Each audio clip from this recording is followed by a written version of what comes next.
Tragedy in Nottingham. 2 students and a man in his 50s killed in a series of attacks. The city centre went into lockdown in the early hours of this morning. 2 of the victims were found dead in the street, the third nearby. I saw a police car and a policeman running side by side there, and he said, "Get out of the car." And from that point, I thought I heard a gunshot. There was a lot of loud bangs.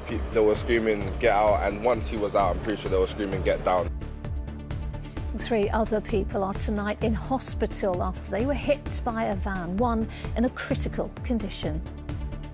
This is a very sad day for our city, and we will do everything possible to get justice for the victims and their families.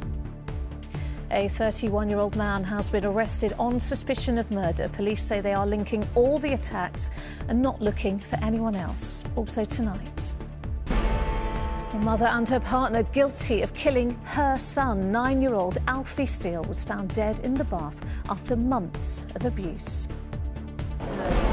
Tony Moore, Maria O'Keefe. Awaiting answers, bereaved families share the names of loved ones lost as the COVID-19 inquiry opens. And why hay fever is hitting harder this year, with warnings of exceptionally high pollen levels. It's definitely been one of the worst years. I had it, it went away and came back this year.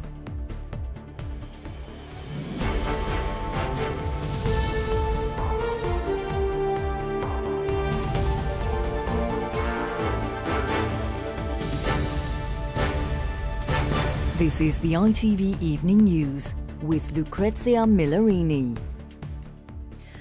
Good evening. Police in Nottingham say they are keeping an open mind about the shocking murders of 3 people and injuries to 3 others in a night of violence. The city centre was locked down after officers found the bodies of 2 19-year-old students in the early hours of this morning. A stolen van also ran over 3 people, and police found a 3rd body, a man in his 50s, thought to be the owner of the van, on a different road in the city. The incidents are all being linked.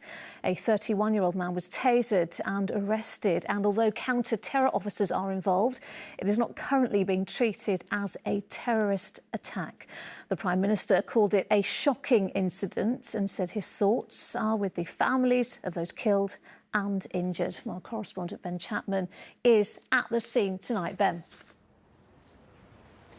It has been a day of horror followed by shock and then sadness here in Nottingham. There is a police cordon still in place here where 2 19-year-old students died, and also at several other locations across this city after a series of attacks in the early hours of this morning, which for the moment at least don't have any explanation.